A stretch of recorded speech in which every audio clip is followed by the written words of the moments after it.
Hello everyone, welcome to Oliboard. In this video, we are going to discuss about the finance current affairs. Before starting the discussion, I would like to reiterate about the mega webinar. Right तो यहाँ पे 2 all India rank 1 आपको guide करने वाले हैं, जरूर join कीजिएगा अगर आप आरबीआई ग्रेड बी एग्जामिनेशन की प्रिपरेशन कर रहे हैं। 6 अप्रैल 4 PM रजिस्टर नहीं किया हो तो अभी रजिस्टर करवा लो और अपनी क्वेरीज पूछो और ये स्ट्रैटेजी के बारे में डिस्कशन यहाँ पे होने वाला है for the next month preparation strategy, 4-month preparation strategy, right? And if you are preparing for RBI Grade B examination, you can check our course and you can start your journey with us today. You can download the Oliboard application और ये PDF आप download कर सकते हो। जितने भी YouTube sessions हो रहे हैं उन सभी का PDF आप डाउनलोड यहाँ पे कर सकते हो और आप प्रीवियस ईयर क्वेश्चंस भी प्रैक्टिस कर सकते हो हमारी वेबसाइट पे आके। So let's quickly start today's discussion related to finance current affairs. पहला finance current affair IRFC, जिसका फुल फॉर्म है Indian Railway Finance corporation.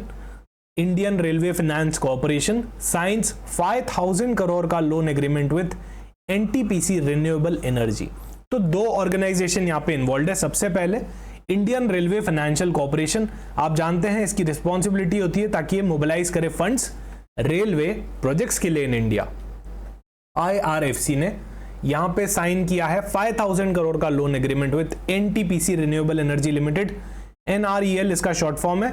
It's a wholly owned subsidiary of NTPC limited that focuses on the renewable energy projects. तो ये NTPC की एक wholly owned subsidiary है। Wholly owned subsidiary क्या होती है आगे समझते हैं। किस पे फोकस करती है? रिन्यूएबल एनर्जी प्रोजेक्ट्स पे फोकस करती है। लोन की डिटेल्स क्या है? 5000 करोड़ का लोन है। पर्पस क्या है? To finance the NRELs renewable energy project. अरे भाई वो काम ही रिन्यूएबल एनर्जी का कर रही है तो उसको फाइनेंस करने के लिए, रिन्यूएबल एनर्जी प्रोजेक्ट्स को फाइनेंस करने के लिए लोन साइन हुआ है। इससे एनहांस होने वाली है रिन्यूएबल एनर्जी की capacity, right? These funds will be used by NREL for expanding the portfolio related to the renewable energy project.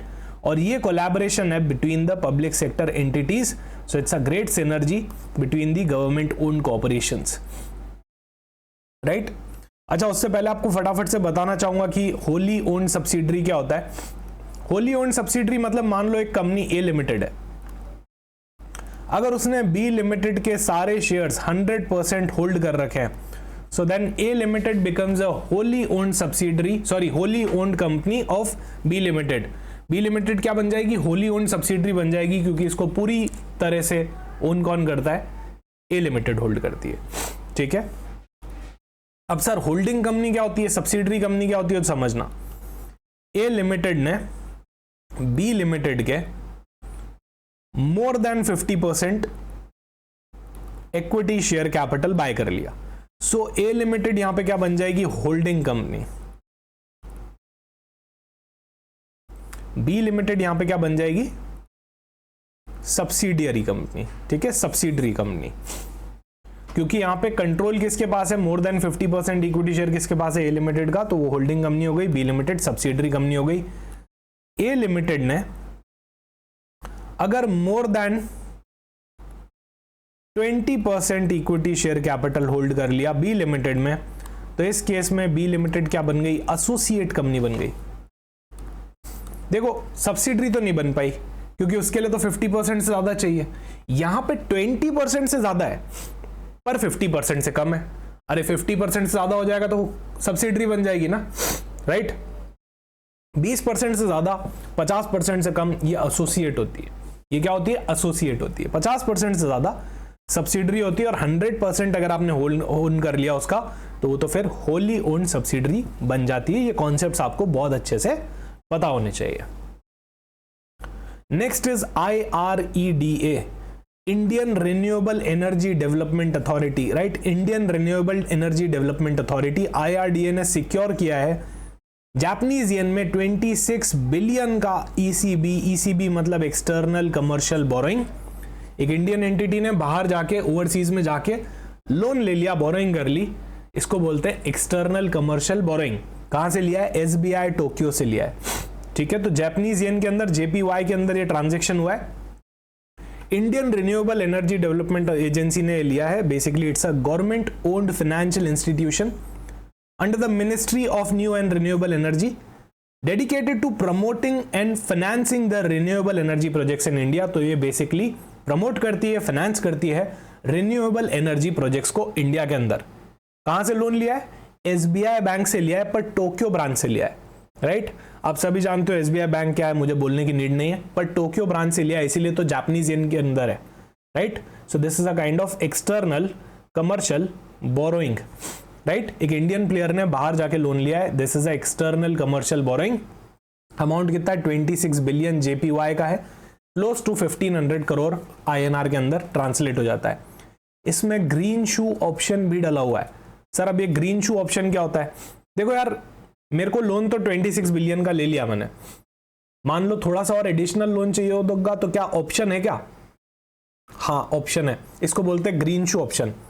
So it includes an option to raise an additional JPY of 10 billion, allowing IREDA to increase the borrowing if there is a higher demand। अगर उनको लगता है कि हमको और loan चाहिए, तो इस लोन एग्रीमेंट के अंदर एक ऑप्शन डला हुआ है, उसको बोलते हैं ग्रीन शू ऑप्शन, राइट।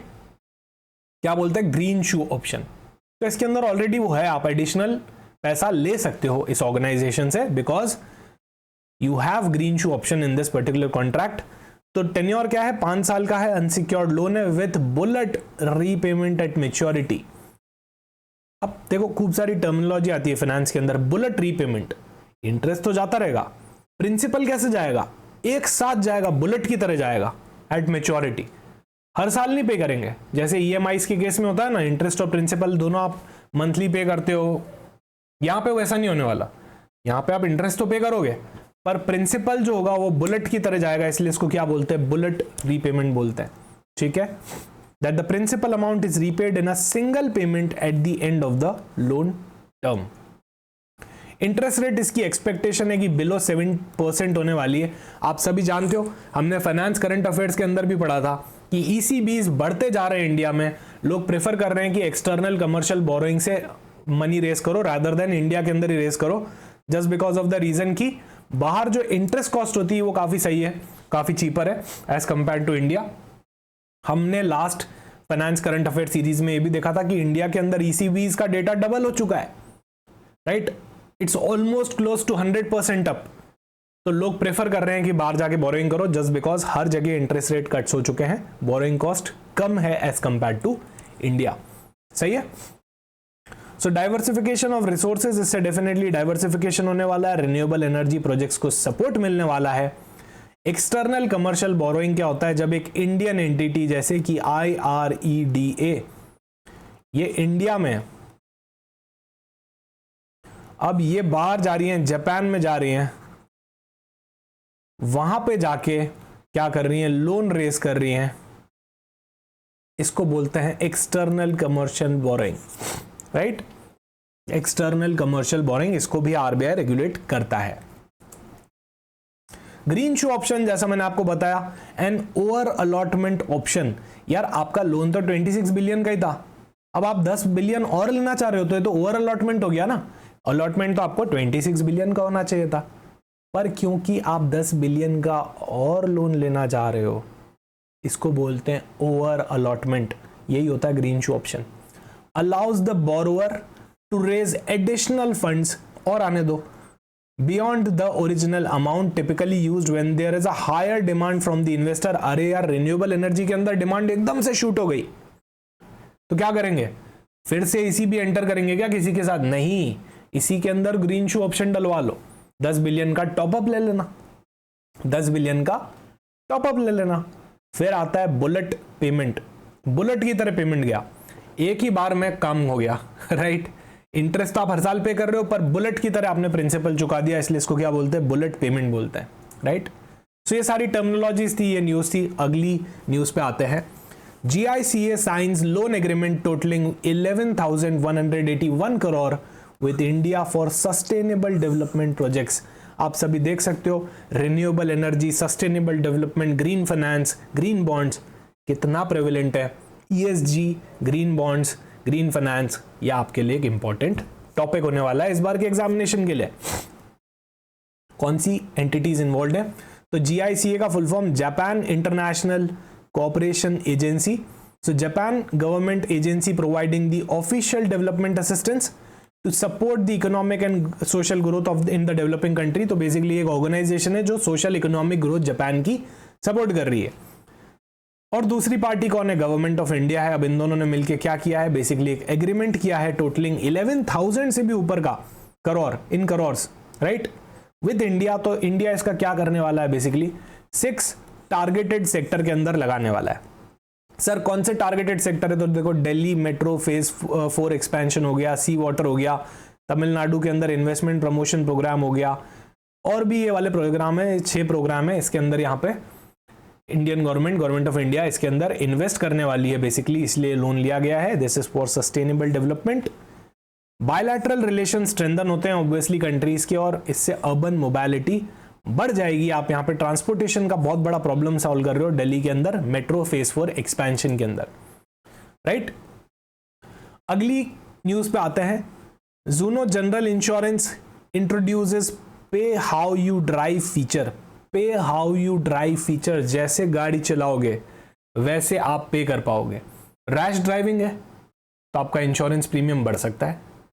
अगर प्लेन ड्राइविंग है, अच्छे से ड्राइव कर रहे हो, सब ध्यान रख रहे हो चीज़ों का, तो आपको यहाँ पे बेनिफिट मिल सकता है, राइट। तो ये फीचर है। ऐसा हेल्थ इंश्योरेंस कंपनी भी करती है, अगर आपको याद हो तो। एक नंबर ऑफ स्टेप्स चलने के बाद वो आपका प्रीमियम बढ़ाती नहीं है, कम रखती है, या फिर आपको बेसिकली वो पॉइंट्स देने लग जाती हैं। ऐसे बहुत सारे इंसेंटिव्स होते हैं जो आजकल इंश्योरेंस कंपनीज कर रही है। तो यहाँ पे जूनो जनरल इंश्योरेंस, पहली बात तो देखो 2 तरीके के इंश्योरर होते हैं। इंश्योरेंस बिजनेस 2 तरीके के होते हैं। एक होता है लाइफ इंश्योरेंस, दूसरा होता है जनरल इंश्योरेंस। जनरल इंश्योरेंस में बहुत सारी चीजें आ जाती है। फायर का हो गया, मराइन का हो गया, राइट, हेल्थ इंश्योरेंस हो गया, मोटर इंश्योरेंस हो गया, अरे 50 चीजें आ जाती है जनरल इंश्योरेंस में। अभी हम किसकी बात कर रहे हैं? सिर्फ जनरल इंश्योरेंस की बात कर रहे हैं, सही है।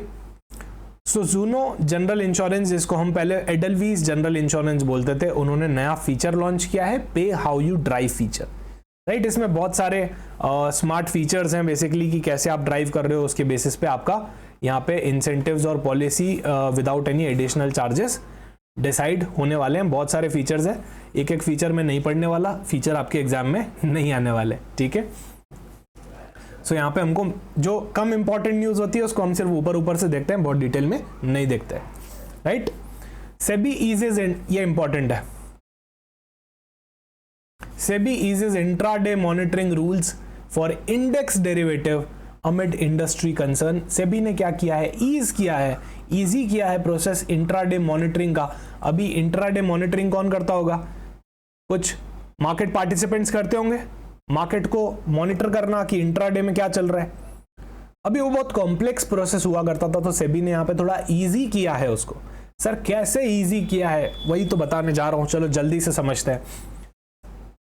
ये डायरेक्शंस जो हैं वो 1 अप्रैल 2025 से लगने वाले हैं। यहाँ पे इंट्राडे मॉनिटरिंग की बात हो रही है। सर इंट्राडे मतलब सेम डे,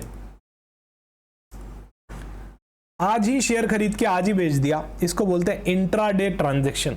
क्या बोलते हैं? Intraday transaction. डिलीवरी नहीं ली, ये अप्लाई होने वाला है इंट्राडे ट्रांजैक्शंस के ऊपर ही, इंट्राडे मॉनिटरिंग के ऊपर ही, ठीक है। 1 अप्रैल 2025 से अप्लाई होता है। Intraday position monitoring exchanges such as NSE, BSE, NSE National Stock Exchange, BSE, Bombay Stock Exchange are required to take at least 4 random snapshot of trading positions daily. क्या trading positions चल रही है ये exchanges को monitor करना पड़ता है। अब क्या पहले बहुत कॉम्प्लेक्स रूल हुआ करते थे, सेबी ने उसको ईज करके बोल दिया कि यार कम से कम 4 बार तो करोगे, 4 बार तो रैंडम स्नैपशॉट चेकिंग करो कि ट्रेडिंग पोजीशन क्या चल रही है within the prescribed time window. Time window दे दी कि इस 4 बार रैंडमली तुमको क्या करना है, स्नैपशॉट निकालना है, रैंडम स्नैपशॉट लेना है ऑफ ट्रेडिंग पोजीशन, ठीक है। पहले बहुत कॉम्प्लेक्स हुआ करता था, इसी वजह से ये डिसीजन लिया। अच्छा आपको बता दूं, एक्सचेंज देखो क्या होता है समझना।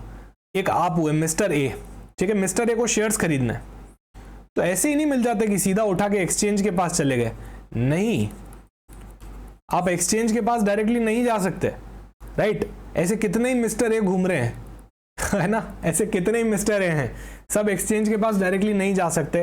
एक्सचेंज बोलता है कि आना है मोस्ट वेलकम, पर एक मीडिएटर के थ्रू आओ। किसके थ्रू आओ? ब्रोकर के थ्रू आओ। ब्रोकर बताएगा एक्सचेंज को कि क्या बाय करना है, क्या सेल करना है, ठीक है, बल्क में। ऐसे तो करोड़ों मिस्टर ए हैं इंडिया में, तो एक्सचेंज क्या एक एक से थोड़ी डील करता रहेगा, राइट। तो ब्रोकर कौन कौन से हो गए? जीरोधा हो गया,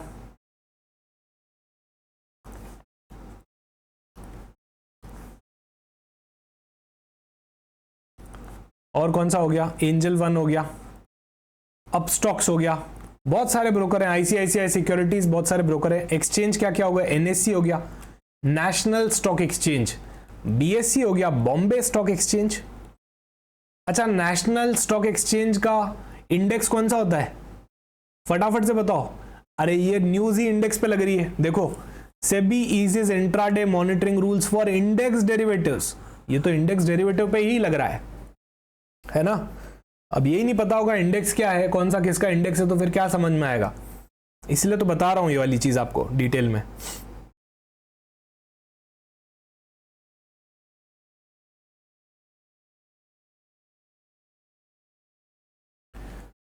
एनएससी का इंडेक्स है निफ्टी 50, निफ्टी 50। बीएससी का इंडेक्स है सेंसेक्स, ठीक है। बीएससी का क्या इंडेक्स है? सेंसेक्स। निफ्टी 50 नाम में 50 है, मतलब 50 स्टॉक्स को, 50 बड़े बड़े स्टॉक्स को मिला के जो एक इंडेक्स बनता है उसको निफ्टी बोलते हैं। जब हम बोलते हैं स्टॉक मार्केट ऊपर जा रहा है तो हम निफ्टी या सेंसेक्स की बात कर रहे होते हैं, राइट। अब एक इंडेक्स चाहिए होता है ना, हर चीज में एक इंडेक्स चाहिए होता है। इन्फ्लेशन ऊपर जा रहा है या नीचे जा रहा है, कैसे ट्रैक करेंगे? सीपीआई से ट्रैक करेंगे, कंज्यूमर प्राइस इंडेक्स है, सही है। वैसे ही अगर आपको स्टॉक मार्केट को ट्रैक करना है कि ऊपर जा रहा है या नीचे जा रहा है, तो आप किससे करोगे? इंडेक्स से करोगे। तो एनएससी का कौन सा इंडेक्स है? निफ्टी 50। और सेंसेक्स किसका है? बीएससी का है। निफ्टी में 50 स्टॉक होते हैं, सेंसेक्स के अंदर सिर्फ 30 ही स्टॉक्स होते हैं, ठीक है। दोनों ही हमारे देश के, इंडिया के इंडेक्स है। यहां पे SEBI eases intraday monitoring rules for index derivative. Index derivatives के अंदर अब क्या है ना, देखो समझना, इंडेक्स क्या हो गया? निफ्टी 50 हो गया। इसके ऊपर कुछ डेरिवेटिव्स बना लिए गए। डेरिवेटिव्स क्या होते हैं? डेरिवेटिव्स होते हैं फाइनेंशियल कॉन्ट्रैक्ट्स। क्या होता है? Financial contracts. क्या क्या बना लिए गए? फ्यूचर्स, ऑप्शंस, ये बना लिए गए। तो इसका यहां पे ट्रेडिंग पोजीशंस एक्सचेंज को मॉनिटर करना पड़ता है। तो अब ये हेडेक होता था एक्सचेंज के लिए कि यार दिन भर बैठ के मॉनिटर करते रहो। सेबी ने बोला भाई तुम सिर्फ 4 बार करो, टेंशन मत लो, चिल करो, रिलैक्स करो, सिर्फ 4 बार स्नैपशॉट्स ले लेना ट्रेडिंग पोजीशन के daily with in the time window. ये न्यूज है, ठीक है, ये न्यूज है। अर्लियर क्या होता था? ब्रोकर्स और exchange were under pressure to monitor the limits constantly, but अब क्या हो गया? सिर्फ 4 रैंडम स्नैपशॉट से ये हमको याद रखना है, ठीक है, that too within the prescribed time slot. बीच में क्या हुआ था ना, बहुत सारे स्नैपशॉट्स लेने पड़ते थे दिन भर बैठ के, तो यहाँ पे इंडस्ट्री वाले परेशान हो गए थे सब लोग। उन्होंने अपील करी कि यार इस सिस्टम को ईज करो, और सेबी ने यहाँ क्या किया? रिस्पॉन्स में उस चीज को ईज कर दिया, ठीक है। यही है हमारी न्यूज।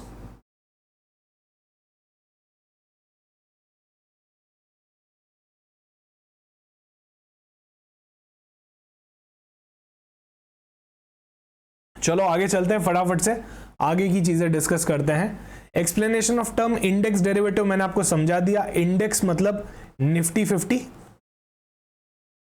उसके ऊपर अगर कोई डेरिवेटिव कॉन्ट्रैक्ट बनाया है, जैसे कि फ्यूचर बना दिया निफ्टी फ्यूचर्स, या फिर निफ्टी ऑप्शंस बना दिए, कॉल ऑप्शन, पुट ऑप्शन, तो ये क्या हो जाएंगे? मेरे निफ्टी डेरिवेटिव्स हो जाएंगे बेसिकली। देखो डेरिवेटिव होता क्या है? डेरिवेटिव होता क्या है? A financial contract, the value of which depends or is derived from the underlying asset, from the underlying asset. Financial contract है, ठीक है, तो क्या हो सकता है? फ्यूचर्स हो सकता है, ऑप्शंस हो सकता है। इसकी वैल्यू किस पे डिटरमाइन करेगी, किस पे डिराइव करेगी? अंडरलाइंग एसेट से। अब अंडरलाइंग एसेट क्या है? अरे अंडरलाइंग एसेट तुम्हारा निफ्टी 50 हो सकता है, या फिर सेंसेक्स हो सकता है, राइट? अब समझ में आ गया होगा। Delta based limit, delta based limits लेके आए। डेल्टा बेस्ड मतलब अंडरलाइंग असेट की प्राइस में, अंडरलाइंग असेट की प्राइस में जितना चेंज आएगा उसकी सेंसिटिविटी अगर हम मेजर करें, आई नो थोड़ा सा कॉम्प्लेक्स हो रहा है पर होता ही है। देखो जैसे जैसे बड़े होते जाते हैं लेवल अप करना पड़ता है ना, तो बड़े हो रहे हो, आरबीआई ऑफिसर बनने वाले हो तो लेवल अप करो, डरो मत, इन छोटी मोटी चीजों से डरो मत, हमको तो बहुत आगे जाना है। ये तो सिर्फ एक टर्मिनोलॉजीज है, एक दो बार पढ़ोगे समझ में आ जाएगा, राइट? एक दो बार पढ़ोगे समझ में आ जाएगा। अंडरलाइंग असेट की प्राइस में चेंज आने की वजह से जो ऑप्शंस की प्राइस में चेंज आता है उसको क्या बोलते हैं? इस सेंसिटिविटी को डेल्टा बोलते हैं, डेल्टा, राइट? निफ्टी 50 का प्राइस चेंज हुआ, अरे डेरिवेटिव कॉन्ट्रैक्ट्स निफ्टी 50 के प्राइस के ऊपर ही तो बेस्ड है। डेरिवेटिव क्या होता है? A financial contract which derives it's value from the underlying asset. What is the underlying asset? Nifty 50 is the underlying asset. So underlying asset की प्राइस में चेंज आया, निफ्टी 50 की प्राइस में चेंज आया, उस वजह से ऑप्शंस, निफ्टी ऑप्शंस के अंदर चेंज आने लग गया, उसकी प्राइस में, प्रीमियम में चेंज आने लग गया, उसी को हम बोलते हैं डेल्टा। सही है? होप यहां तक सबको समझ में आ गया होगा। आगे चलते हैं फटाफट से। RBI expands the repo operation access for stand alone primary dealer. आप सभी जानते हैं स्टैंड अलोन प्राइमरी डीलर्स को पहले रेपो फैसिलिटी का एक्सेस नहीं हुआ करता था, ठीक है? प्राइमरी डीलर भी दो तरीके के होते हैं, एक को हुआ करता था, एक को नहीं हुआ करता था। तो स्टैंड अलोन वाले को नहीं हुआ करता था, आरबीआई ने वो भी एक्सेस दे दिया है यहाँ पे जो कि एक बहुत ही गजब का स्टेप है, जोरदार स्टेप है। सो आरबीआई ने स्टैंड अलोन प्राइमरी डीलर को, सर एसपीडी क्या होते हैं हम तो पहली बार सुन रहे हैं, अरे वापस सुनाता हूँ, समझाता हूँ, 2 मिनट रुको, 2 मिनट पढ़ने दो, उसके बाद पढ़ाता हूँ, ठीक है? उसके बाद स्टैंड अलोन प्राइमरी डीलर क्या होता है वो भी डिस्कस करेंगे। ऐसा नहीं है कि टर्म्स डिस्कस नहीं करेंगे, हम सब करेंगे। तो आरबीआई ने परमिट किया है एसपीडी को to participate in the repo operation regardless of their duration, short term repo हो, लॉन्ग टर्म रेपो कॉन्ट्रैक्ट्स हो, डजंट मैटर। एक स्टैंड अलोन प्राइमरी डीलर सभी में पार्टिसिपेट यहां पे कर सकता है, ऐसा आरबीआई बोल रहा है। तो सर पहले क्या होता था? देखो यार, पहले आरबीआई इनको परमिट नहीं करता था, ठीक है? SPDs were previously allowed to engage in the overnight liquidity management operation.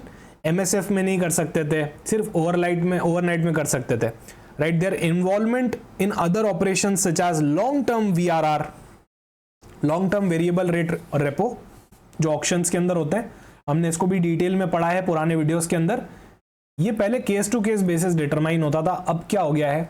अब ये एंटर कर सकते हैं, अब ये एंटर कर सकते हैं। उससे क्या होने वाला है? लिक्विडिटी काफी इफेक्टिव हो जाएगी, एफिशिएंट हो जाएगी, लिक्विडिटी को बूस्ट मिलेगा और फाइनेंशियल मार्केट्स में ज्यादा स्टेबिलिटी आने वाली है।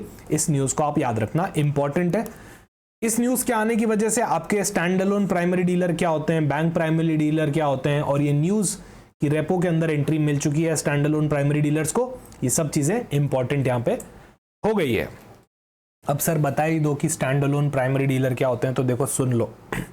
ये जनरली एनबीएफसीज होती हैं, क्या होती है? नॉन बैंकिंग फाइनेंशियल कंपनीज होती है, जिन्होंने रजिस्ट्रेशन लिया है आरबीआई के पास में कि यार हमको ऑथराइज कर दो, हमको ऑथराइज कर दो कि हम गवर्नमेंट सिक्योरिटीज के अंदर ट्रेडिंग कर सकें, अंडर राइटिंग कर सकें, ट्रेडिंग कर सकें। सर अब अंडर राइटिंग क्या होता है?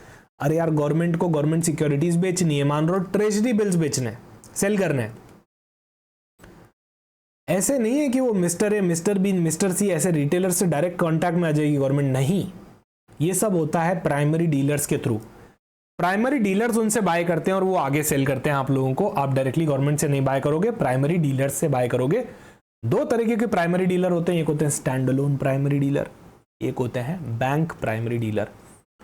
स्टैंड अलोन प्राइमरी डीलर समझ लिया, ये एनबीएफसीज होती हैं जो अंडर राइटिंग का काम करती हैं, ट्रेडिंग का काम करती हैं इन गवर्नमेंट सिक्योरिटीज। ये इंडिपेंडेंटली काम करते हैं, बैंक के थ्रू काम नहीं करते। इनके कुछ फंक्शंस जान लेते हैं, फिर आपको बताऊंगा कि बैंक प्राइमरी डीलर क्या होता है। पार्टिसिपेशन इन ऑक्शंस, तो जो गवर्नमेंट सिक्योरिटी के ऑक्शंस होते हैं उनमें पार्टिसिपेट करना, मार्केट मेकिंग। भाई गवर्नमेंट सिक्योरिटीज के अंदर हर कोई इन्वेस्ट नहीं करता, तो उसके अंदर लिक्विडिटी बढ़ाने का काम जो होता है, एक्टिवली बाइंग सेल करवाने का काम होता है, वो सब कौन करता है? प्राइमरी डीलर्स करते हैं, तो इससे मार्केट मेकिंग एक्टिविटी होती है, आप बना रहे हो मार्केट को, राइट, आप उसमें लिक्विडिटी ला रहे हो। अंडर राइटिंग का काम, गवर्नमेंट ने बोला यार इतने रुपए के सेल करने हैं, तो अंडर राइटिंग का काम किसने कर लिया, प्राइमरी डीलर ने कर लिया। उन्होंने बोला सर इधर दे दो, मैं सेल करवा दूंगा, नहीं तो मैं खुद खरीद लूंगा, नहीं सेल हुए तो मैं खुद खरीद लूंगा। इसी को तो बोलते हैं अंडर राइटिंग करना। राइट, जो अंडर रह गया उसकी राइटिंग करना। सर अंडर क्या रह गया, अरे मान लो 1 लाख रुपए का इशू लेके आए, 60,000 ही सब्सक्राइब हुआ, तो ये बचा हुआ 40,000 है, ये अंडर सब्सक्राइब हो गया। क्या हो गया, अंडर सब्सक्राइब हो गया, तो इसको क्या बोलते हैं, अंडर राइटिंग करवाना। अब क्या हुआ, प्राइमरी डीलर ने बोला अरे सर 40,000 का टेंशन मत लो, साला 10,000 भी सब्सक्राइब होगा ना तो भी बचा हुआ 90,000 मैं ले लूंगा, मैं अंडर राइट कर दूंगा। इसी कॉन्सेप्ट को बोलते हैं अंडर राइटिंग। इतना सिंपल होता है, पता नहीं क्यों हम लोग कॉम्प्लेक्स कर देते हैं, right, it's very simple. Monetary policy को भी यहां से सपोर्ट मिलता है, और प्रोप्राइटरी ट्रेडिंग भी ये करते हैं, खुद भी G-SEX को यानी कि गवर्नमेंट सिक्योरिटीज को बाय करते हैं। ये हुआ स्टैंड अलोन प्राइमरी डीलर। एक और डीलर होता है जिसको हम बोलते हैं बैंक प्राइमरी डीलर। अब क्या होता है ना, NBFC बनाओ, ये सब करो, बैंक बोलते हैं यार हम खुद ही कर लेंगे। तो जब बैंक प्राइमरी डीलर का काम करने लग जाए तो उसको क्या बोलते हैं, बैंक प्राइमरी डीलर बोलते हैं। They are basically scheduled commercial banks. इनको ऑथराइजेशन है RBI का कि तुम एक्ट कर सकते हो as a primary dealer in the government security, यानी G-SEX के मार्केट के अंदर तुम लोग भी प्राइमरी डीलर की तरह एक्ट कर सकते हो, राइट। तो यहां पे क्या है ना, unlike primary dealer, bank primary dealer होते हैं, इनका ब्रॉडर स्कोप होता है, ये बैंकिंग का काम भी कर रहे होते हैं और साथ में प्राइमरी डीलर वाला काम भी कर रहे होते हैं। ऐसा नहीं है कि सिर्फ बैठ के प्राइमरी डीलर वाला ही काम कर रहे होते हैं। स्टैंड अलोन प्राइमरी डीलर सिर्फ प्राइमरी डीलर वाला ही काम कर रहे होते हैं। आई होप यहां तक आपको क्लियर हो गया हो, ये टॉपिक आपके लिए इंपॉर्टेंट हो गया है, ठीक है। रेपो ऑपरेशन क्या होता है, आई डोंट थिंक मेरे को बताने की नीड है, हम कितनी ही बार डिस्कस कर चुके हैं वीडियो में। मार्जिनल स्टैंडिंग फैसिलिटी भी हम कर चुके हैं, एक बार फटाफट से बता देता हूं। It's a emergency funding mechanism. किसी बैंक को इमीडिएटली जल्दी से पैसा चाहिए तो क्या करेगी, MSF रेट पे बोरो करेगी, इसलिए इसको बोलते हैं ओवरनाइट फंड्स बोरो करना। गवर्नमेंट सिक्योरिटी की प्लेजिंग करो और फंड उठा के ले जाओ ओवरनाइट। वेरिएबल रेपो रेट, नाम से ही समझ में आ रहा है, रेपो रेट जो है वो वेरिएबल है, right. VRR auctions, so interest rate किसके थ्रू डिटरमाइन होती है, ऑक्शन प्रोसेस के थ्रू। अरे इतनी बार RBI ने कर दिया है और इतनी बार हमने यूट्यूब पर डिस्कस कर लिया है। ये RBI आया, RBI ने बोला कि मैं VRR निकाल रहा हूं, ऑक्शंस लेके आओ। HDFC बैंक आया, SBI बैंक आया, बहुत सारे बैंक्स आए, सब ने क्या करा, बिडिंग चालू कर दी। क्या चालू कर दी, बिडिंग चालू कर दी कि अरे मैं इतना इंटरेस्ट दूंगा, अरे मैं इतना इंटरेस्ट दूंगा, मैं इतना दूंगा, मैं इतना दूंगा। जो भी सबसे ज्यादा देगा इंटरेस्ट उसको RBI ऑक्शन कर देगा। ये ऑक्शन होता है, बोली लगती है, जैसे पेंटिंग्स में बोली नहीं लगती है, मैं 1 लाख 1 दूंगा, मैं 2 लाख 2 दूंगा, वैसे यहाँ पे बैंक्स बोली लगाते हैं कि हमको फंड्स दो, हमको नीड है, 200-500 ज्यादा ले लो पर फंड्स हमको दो, राइट। वैसे ही यहाँ पे बोली लगती है कि इंटरेस्ट रेट के ऊपर बोली लगती है कि मैं इतना इंटरेस्ट रेट देने के लिए तैयार हूं, इस तरह से बोली लगती है। इसी को ऑक्शन बोलते हैं, VRR ऑक्शंस बोलते हैं, ठीक है। अगले करंट अफेयर्स पे आते हैं, फाइनेंस करंट अफेयर्स पे आते हैं। ASK asset and wealth management group receives SEBI's in principle approval for the mutual fund business. इसी से अब आस्क असेट और वेल्थ मैनेजमेंट बिजनेस जो है वो बेसिकली म्यूचुअल फंड्स के इसके अंदर भी आ जाएगा। ब्लैकस्टोन इसको बैकिंग देती है, राइट, ब्लैकस्टोन इसको बैक करती है as a global investment firm. तो अब सेबी ने ग्रांट कर दिया है परमिशन यहाँ पे इनको म्यूचुअल फंड बिजनेस खोलने का, इससे अब ये म्यूचुअल फंड बिजनेस कर पाएंगे। Equity portfolio management, alternative investment, wealth management, ये सारी चीजें यहाँ पे कर पाएंगे। MobiKwik establishes wholly owned subsidiary. देखो इसीलिए इंपॉर्टेंट है टर्मिनोलॉजी, न्यूज में जो टर्म्स आने लग जाए वो बाय डिफॉल्ट आपके एग्जाम के लिए इंपॉर्टेंट बन जाती है। अच्छा, होली ओन्ड सब्सिडरी क्या होता है, कोई मुझे जल्दी से बता सकता है यहाँ पे? What do you mean by wholly owned subsidiary guys? Can anyone tell me quickly in the comment section. अभी हमने थोड़ी देर पढ़ा था, थोड़ी देर पहले ही हमने पढ़ा था, आई होप आपको अभी भी याद होगा। एक सब्सिडरी का 100% इक्विटी शेयर कैपिटल अगर मैंने अप्लाई कर लिया तो मेरी अगर मैंने खरीद लिया, बाय कर लिया, तो मेरी क्या बन गई, होली ओन्ड सब्सिडरी बन गई, ठीक है। सो मोबीक्विक ने भी अपनी एक होली ओन्ड सब्सिडरी बनाई है, ये मोबीक्विक है। इसने एक कंपनी के 100% इक्विटी शेयर्स को खरीदा है। या बनाया है इस कंपनी को? So this is Holi owned subsidiary of MobiKwik. Sir किस लिए बनाया वो भी बता दो। तो ब्रोकिंग बिजनेस चालू करने के लिए बनाया है। इससे एंट्री होती है मोबीक्विक की ब्रोकिंग बिजनेस के अंदर। जैसे ज़ीरोधा, एंजल ब्रोकिंग ये सब काम कर रहे हैं ना ब्रोकिंग बिजनेस का, वैसे ही मोबीक्विक भी अब ये काम करेगा। ठीक है, सो नेम क्या है? MobiKwik securities broking private limited, MSBPL इसका नाम है। ये बेसिकली मोबीक्विक की होली ओन्ड सब्सिडरी है। ठीक है, आई थिंक इतना बहुत है समझने के लिए। अब मैं डिटेल्स में डिस्कस कर सकता हूं, पर मुझे नहीं लगता कि डिटेल्स आपके इसके अंदर आने वाली है। पर्टिकुलरली हेडलाइन ही कभी कभी बहुत हो जाती है न्यूज़ की, राइट। बाकी की सारी चीज़ें आप नॉलेज बेसिस के लिए पढ़ सकते हो, मैंने PDF में दे रखा है। ठीक है, मैं ट्राई करता हूं कि वही करूं जो एग्जाम ओरिएंटेड हो। एग्जाम फोकस डिस्कशन करने में थोड़ा बिलीव करता हूं। बाकी पढ़ने के लिए तो देखो लोग रोज ही हज़ारों न्यूज़ आती है, एक एक को पढ़ने अगर बैठ गए तो फिर वो एग्जाम में आने वाली है नहीं, right. Increase in net claims for of non residents on India in Q3 of financial year 2025। Net claims NR के इंक्रीज हुए हैं, right. So RBI has reported the net claims of non resident on India rose by $11 billion, जो कि एक बहुत बड़ा figure है, right. So ये टोटल कितना रीच हो चुका है? 364.5 बिलियन रीच हो चुका है by the end of December 2024। Factors contribute क्या कर रहे हैं? Decline in the foreign assets of Indian residents. Indian residents की फॉरेन एसेट्स कम हो गई है, इसलिए देखो ये नेट क्लेम है, कितना बाहर वाले हमसे ले जा रहे हैं, कितना हम बाहर वालों से लेके आ रहे हैं, ये नेट कर दिया गया, राइट। सो इसका रीजन क्या बताया गया है? Decline in the foreign assets of Indian residents, decreases in the foreign liabilities का कम होना, राइट। यहाँ पे claims of non resident in India decreases by 29 billion, ये भी एक रीजन है यहाँ पे। ठीक है, composition of India's international financial assets और reserve assets constituted 59% of the India's total international financial asset.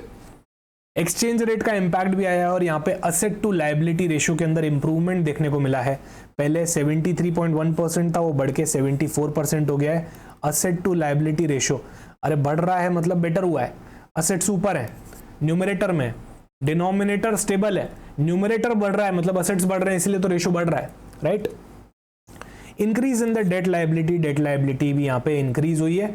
और ये कुछ टर्म्स हैं जिनको आप बाद में पढ़ सकते हो कि नेट क्लेम्स क्या होते हैं। देखो नेट क्लेम्स कुछ नहीं होता है, it's the difference between the total financial claims of non residents, जो उनका क्लेम है हमारे इंडिया पे और जो हमारा क्लेम है उनके ऊपर, राइट। इनका नेट ऑफ कर दो तो बेसिकली ये net claims of non resident बन जाते हैं। रिजर्व असेट बहुत ही सेल्फ एक्सप्लेनेटरी टर्म्स है, मैं इनको नहीं कवर कर रहा, आप बाद में पढ़ सकते हो। जो क्रक्स है वो मैं कवर कर चुका हूं, ये इंपॉर्टेंट है, ये वापस से इंपॉर्टेंट है।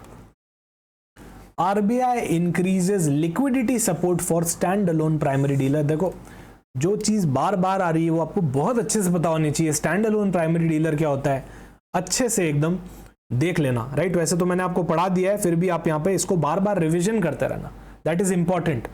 2-3 बार जब तक नहीं पढ़ोगे चीजों को तब तक याद नहीं होगी। 1-2 बार पढ़ा उसके बाद भूल गए, फिर पढ़ा नहीं तो फिर नहीं चलेगा ऐसे, राइट। मल्टीपल रिविजन्स देने पड़ेंगे, इसी से ये सारी चीजें आती है। RBI ने aggregate limit under the standing facility liquidity facility यानी कि SLF, राइट, जो SLF ग्रांट करता है RBI को to stand alone primary dealer, उसको 10,000 करोड़ से इंक्रीज करके 15,000 करोड़ पे लाने की बात की गई है, इफेक्टिव फ्रॉम 2 अप्रैल। ये याद रखना। पर्पस क्या है, देखो यार अभी लिक्विडिटी क्रंच आ रहा है तो सारे पर्पस अभी लिक्विडिटी से ही मैप होते हैं, ठीक है। लिक्विडिटी बढ़ाने के लिए ये काम यहां पे किया गया है, ठीक है। लिक्विडिटी इंक्रीज करने के लिए काम यहां पे किया गया है ताकि फाइनेंशियल मार्केट्स को ओवरऑल सपोर्ट मिले, स्मूथली फंक्शन करें। So SLF standing liquidity facility allows the SPDs to avail funds from the RBI at the prevailing repo rate. अभी ये बढ़ा दिया गया है, मतलब क्या कर सकते हैं, SDPs ज्यादा बोरो कर सकते हैं SLF के अंदर, राइट। ज्यादा उनका अलाउंस हो गया है SLF के अंदर। स्पेसिफिक लिमिट्स फॉर इंडिविजुअल जो भी SPDs होंगे उनकी अलग से कम्युनिकेट यहाँ पे कर दी जाएगी, बाकी कोई भी चेंज यहाँ पे नहीं है, ठीक है। और अर्लियर अभी हमने कुछ ही स्लाइड्स पहले ये भी समझा था कि RBI ने SPDs को अलाउ कर दिया है फॉर ऑल रेपो ऑपरेशंस, ठीक है। SLF क्या होता है? बेसिकली स्टैंडिंग लिक्विडिटी फैसिलिटी, ये लिक्विडिटी मैनेज करने के लिए बनाई जाती है। RBI provides liquidity support to the eligible financial institutions, जैसे कि आपके स्टैंड अलोन प्राइमरी डीलर हो गए, ताकि उनके पास फंड्स हमेशा अवेलेबल हो ऑपरेशंस करने के लिए। अगला finance current affair, axis bank and JP Morgan collaborate to launch the blockchain based 24/7 cross border payments।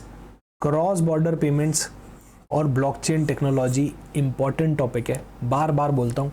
कम से कम 10 में से 7 वीडियोस में मैंने ब्लॉकचेन टेक्नोलॉजी पे आपको बोला होगा कि इंपॉर्टेंट हो सकती है। आप खुद ही देख सकते हो कितने टाइप्स हो रहे हैं, किस लेवल पे ब्लॉकचेन टेक्नोलॉजी का अडॉप्शन बढ़ रहा है एकदम से रिसेंटली। और मिस्टर डोनाल्ड ट्रंप आने के बाद तो यहाँ पे क्रिप्टो करेंसीज भी काफ़ी अच्छा परफॉर्म करने लग गई है। और ऑब्वियसली क्योंकि इनका वन ऑफ द यूज के क्रिप्टो करेंसी भी है, ब्लॉकचेन का अडॉप्शन बहुत फास्ट पेस बढ़ रहा है। सिर्फ क्रिप्टो करेंसीज में नहीं, ब्लॉकचेन का हेल्थ केयर में, बैंकिंग में, हर जगह बढ़ रहा है। आप देख सकते हो यहाँ पे एक्सिस बैंक ने भी टाई अप किया है JP Morgan बैंक के साथ में क्रॉस बॉर्डर पेमेंट लाने के लिए, राइट। सो ये 24/7 programmable USD clearing for axis bank commercial clients platform क्या यूज हो रहा है?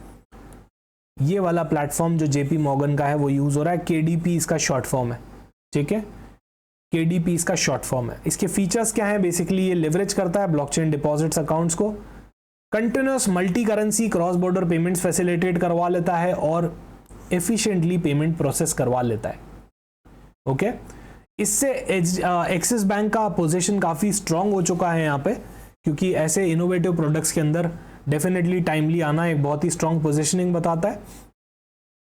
अगला न्यूज़ वापस से क्रिप्टो के तरफ आता हुआ, राइट। इसीलिए मैं आपको कह रहा हूँ ब्लॉकचेन टेक्नोलॉजी पे एक डिस्क्रिप्टिव क्वेश्चन बन सकता है, अच्छे से प्रिपेयर करना। वैसे मैं ऑलरेडी बहुत सारे लेक्चर्स के अंदर पहले आपको प्रिपेयर करवा चुका हूँ, आई होप आपने सभी ने वो लेक्चर्स देखे हो। Japan's financial service agency plans to classify crypto assets as financial products. तो जापान क्या करने वाला है? यहाँ पे क्रिप्टो असेट्स को फाइनेंशियल प्रोडक्ट्स का दर्जा देने वाला है, टाइटल देने वाला है, उनको फाइनेंशियल प्रोडक्ट्स कंसिडर करने वाला है। देखो क्या होता है ना, बहुत सारी चीजें होती है। जब तक वो फाइनेंशियल प्रोडक्ट होगा नहीं, जब तक आप उसको लीगली रिकॉग्नाइज करोगे नहीं, तब तक आपके लीगल रेगुलेशंस उस पर कैसे लगेंगे? सही है ना, लीगल रेगुलेशंस उस पर लगेंगे कैसे जब तक उसको आप लीगल परमिशन ही नहीं दोगे। इसी वजह से जैसे इनसाइडर ट्रेडिंग नॉर्म्स हो गए, अब वो लगेंगे कैसे जब तक वो फाइनेंशियल प्रोडक्ट की डेफिनेशन में ही नहीं आता है। इसी वजह से जापान ने क्या किया है, उसको इंक्लूड कर लिया है या करने जा रहा है, प्लानिंग कर रहा है अभी फिलहाल, राइट, कि उसको रेगुलेशंस में इंक्लूड कर लो, ताकि इनसाइडर ट्रेडिंग रेगुलेशंस, बहुत सारे तरह के रेगुलेशंस उसके ऊपर भी अप्लाई होना चालू हो जाए। Rather than avoiding a thing, better to regulate it, right. और आपको पता है जापान ने पहले भी बिटकॉइन को लीगल प्लेटफॉर्म मान लिया था पेमेंट का, तो वहां पे लोग क्या कर सकते हैं, बेसिकली लीगली पेमेंट कर सकते हैं, not a currency but a legal form of payment. Government of India announces 8 trillion rupee borrowing plan for financial year for first half of the financial year 2026। 8 trillion का यहाँ पे plan है government का, जो कि 54% बन जाता है total gross market borrowing target का। 14.82 ट्रिलियन का हमारा टोटल टारगेट है ईयर का, उसमें से 8 ट्रिलियन गवर्नमेंट ऑफ इंडिया क्या करेगी, पहले ही बोरो कर लेगी first half of the financial year के अंदर। सॉवरेन ग्रीन बॉन्ड्स का भी यहाँ पे बहुत बड़ा रोल आने वाला है। बेसिकली इस बोरोइंग के अंदर 10,000 करोड़ तो सॉवरेन ग्रीन बॉन्ड से आने वाले हैं, इसीलिए ये भी इंपॉर्टेंट टॉपिक है। ग्रीन बॉन्ड्स का बार बार यूज हो रहा है, this is again important topic, right. So ये सारी वहाँ पे चीज़ें हैं, पर्टिकुलरली इस बोरोइंग के अंदर। ट्रेजरी बिल्स के अंदर भी यहाँ पे इशुएंस की बात की गई है। आप जानते हो ट्रेजरी बिल्स क्या होते हैं, ये गवर्नमेंट इशू करती है एट अ डिस्काउंट, रिडीम करती है at a par. Money market instrument होता है, 3 रेंजेस के अंदर अवेलेबल है, 91 डे, 182 डे एंड 364 डे। आप यहाँ पे इसको देख सकते हो। अच्छे से प्रिपेयर करना है हमको ये सारी चीज़ें, राइट। ये सारी चीज़ें हमको बहुत अच्छे से प्रिपेयर करनी है। सो ग्रॉस मार्केट बोरोइंग क्या होती है ये आप पढ़ सकते हो। सॉवरेन ग्रीन बॉन्ड्स क्या होते हैं, बेसिकली डेट इंस्ट्रूमेंट्स होते हैं जो गवर्नमेंट इशू कर रही है यहाँ पे फाइनेंस प्रोजेक्ट्स के लिए, जिनका अच्छा इंपैक्ट आएगा एनवायरमेंट पे। देखो नाम में ग्रीन है, राइट। ट्रेजरी बिल्स क्या होते हैं, शॉर्ट टर्म डेट इंस्ट्रूमेंट्स होते हैं जो गवर्नमेंट इशू करती है। मेच्योरिटी इनकी 1 साल से कम होती है, इनको हम शॉर्ट टर्म लिक्विडिटी ईज के लिए यूज करते हैं ताकि शॉर्ट टर्म लिक्विडिटी नीड्स पूरी कर पाए। 3 ट्रांचेस के अंदर, 3 के अंदर ये बेसिकली कैटेगरीज के अंदर होती है, 91 डे, 182 डे एंड 364 डे। ठीक है, ये सारी चीजें यहां पे आपको पता होनी चाहिए। अगला news, India current account deficit बढ़ गया है, राइट। इंडिया का current account deficit CAD widens to 1.1% of the GDP in Q3 of financial year 2025। यहाँ पे एट अ ग्लांस आप उसको पिछले क्वार्टर के compare, year on year analysis है ना, Q3 of 2024 as compared to Q3 of 2025। तो पिछले साल थर्ड क्वार्टर में कितना रहा था उससे यहाँ पे कंपेयर किया गया है, इस साल में कितना रहा है। ओके, सो कैड, इंडिया का कैड जो है वो इंक्रीज हो गया है 11.5 बिलियन पे। पहले कितना था, 10.4 था, अभी 11.5 हो चुका है, राइट, 11.5 हो चुका है। जीडीपी का देखा जाए तो 1.1% हो जाता है। और मर्केंडाइज ट्रेड डेफिसिट, मर्केंडाइज मतलब गुड्स के जो ट्रेड डेफिसिट है वो कितने बढ़े हैं, 71 से बढ़ के 74 हो गए हैं। इंडिया गुड्स का नेट इंपोर्टर है, ज्यादा इंपोर्ट करता है, राइट। तो यहाँ पे और बढ़ चुका है, पहले 71 हुआ करता था बिलियन, अभी 79 बिलियन का इस बार डेफिसिट बढ़ा है एज कंपेयर टू। बेसिकली ये इंपोर्ट एक्सपोर्ट को नेट कर रहे हैं और ये बता रहा है, नेगेटिव फिगर्स बता रहे हैं कि आपने ज्यादा इंपोर्ट कर लिया है, जो कि बुरा है, राइट। बेचने से ज्यादा खरीद लिया है तो नुकसान है, सिंपल टर्म्स में। नेट सर्विस रिसीट्स, आप जानते हो इंडिया के अंदर सर्विस एक्सपोर्ट्स बहुत होती हैं, तो 45 से 51 पे गई है, 51.2 पे। इसके अंदर इंक्रीज आया है, राइट, इसके अंदर इंक्रीज आया है, तो यहां पे इंडिया को डेफिनेटली बेनिफिट हुआ है। Primary income account, primary income account यहां पे वापस 13 से 16 पे हुआ है, राइट, तो यहां पे भी नेगेटिव है। और balance of payment record a depletion of 37.7 billion in Q3 as compared to 6 billion. तो बैलेंस ऑफ पेमेंट भी यहां पे थोड़ा डेट्रियोरेट हुआ है। कैड क्या होता है, current account deficit, basically it's a measurement of country's trade where the value of goods and services it imports exceeds the value of goods and services it exports. तो जो बेच रहे हो वो कम है, जो खरीद रहे हो वो ज्यादा है, तो आपका यहाँ पे डेफिसिट चल रहा है, करंट अकाउंट डेफिसिट चल रहा है। मर्केंडाइज ट्रेड डेफिसिट, यहाँ पे आपने जो मर्केंडाइज है, गुड्स हैं, उनको ज्यादा इंपोर्ट कर लिया है रादर देन एक्सपोर्ट, तो जितना आपने बेचा नहीं उससे ज्यादा आपने गुड्स खरीद लिए हैं, तो this is called as merchandise trade deficit. Net service receipts, यहाँ पे आपने एक्सपोर्ट ज्यादा किया है, इंपोर्ट कम किया है, इसीलिए तो रिसीट्स हो रही है। देखो बाकी सब जगह डेफिसिट्स है, यहाँ पे रिसीट्स है, ठीक है। और भी टर्मिनोलॉजी है जिनको आप पढ़ सकते हो। अगला finance current affairs, RBI proposes doubling the foreign individual investment cap in the listed companies to 10%। RBI proposes doubling the foreign individual investment, तो एक फॉरेन इंडिविजुअल इन्वेस्टमेंट जो कर सकता है किसमें, लिस्टेड कंपनीज के अंदर इंडिया में पहले 5% हुआ करता था, उसको यहां पे डबल करने की बात हो रही है, प्रपोजल जा रहा है, ठीक है। तो अभी आरबीआई ने ये प्रपोजल निकाला है, बेसिकली सेबी भी उस पर वर्क कर रहा है, वो भी अपने सजेशन दे रहे हैं। So foreign portfolio investors have withdrawn over 28 billion, आपको पता है सितंबर के अंदर से, फ्रॉम सितंबर, तो ये एक बहुत ही बड़ा फिगर है जो एफपीआईज ने विड्रॉ किया है। यहाँ पे आरबीआई ने प्रपोजल किया है कि यार उनकी लिमिट को 5% से 10% कर दिया जाए ताकि और इन्वेस्टमेंट अट्रैक्ट हो पाए। एग्रीगेट इन्वेस्टमेंट लिमिट की भी यहाँ पे बात की गई है, राइट, वो भी आप 10% से 24 पे इंक्रीज करने की बात की गई है, पर यहाँ रेगुलेटरी कंसिडरेशंस है।